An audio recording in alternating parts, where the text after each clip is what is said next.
My fiance was a football player for a very long time, and now he's a private certified personal trainer, and he's really shifted my viewpoint on food and fitness and all of that, and in a very healthy way. Like, he's really 180'd my ability to work out and not punish myself for things. And I've told people before, like, my goals with fitness are to be strong as like, I've made this joke, and it's not a joke. It's a resolution at this point.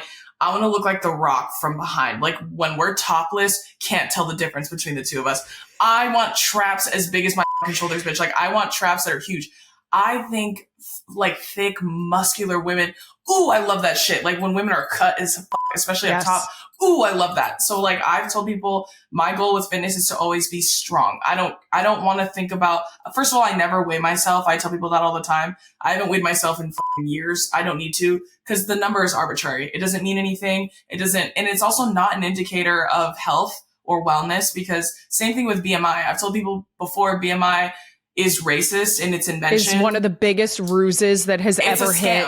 It's a scam. And I've told people before, you look at linemen in the NFL, their BMI is really bad. And does that mean they're unhealthy? No, it doesn't. And in fact, there's some of the strongest, most athletic people in the world.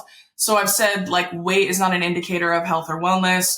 Neither is BMI. What matters is how you feel. Like, how you feel. Do I feel good? Do I feel strong? Do I feel healthy in a way that's, like, taking care of myself and, like, letting myself live? I just feel like life is far too short to worry about arbitrary things like, you know, conventional beauty standards. Like, they're so restricting and suffocating, and they never factor in beauty from other races either. So other race or ethnicities, like, they're never counting on people who look and are built different naturally, genetically, right? So I feel like that relationship shifting tremendously because of my fiance, and, like, my continued work of continuing to unpack, like, my internalized fat phobia has really helped me be a lot more transparent about how I see fitness, how I see wellness with, like, my audience. But I've also told people too, I'm like, I am not a fitness content creator girl. Like, I'm not one of those.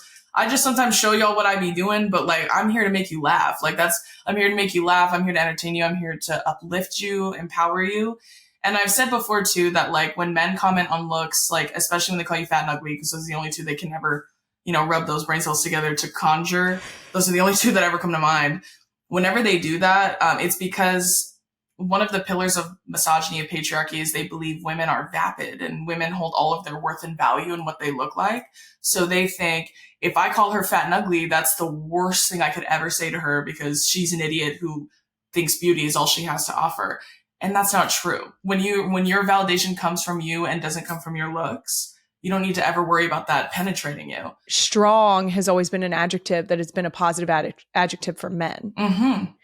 And now we're starting to say, like, as women, like, I am strong, and I can be physically strong. I can be muscular. I can be physically strong. I can be an athlete. Right. And it actually, that's all positive. Amen. Yeah, it's always positive for men, so it can be positive for us too. So you don't get to own that and decide that, like, we don't get to tag ourselves as that. Because, again, high school, traumatic time.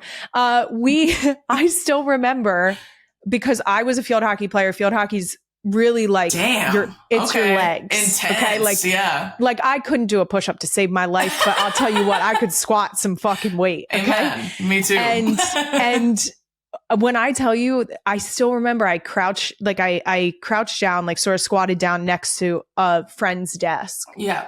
The friend was a guy, and he looked over the side of the desk and went, "Wow, you do have thick thighs."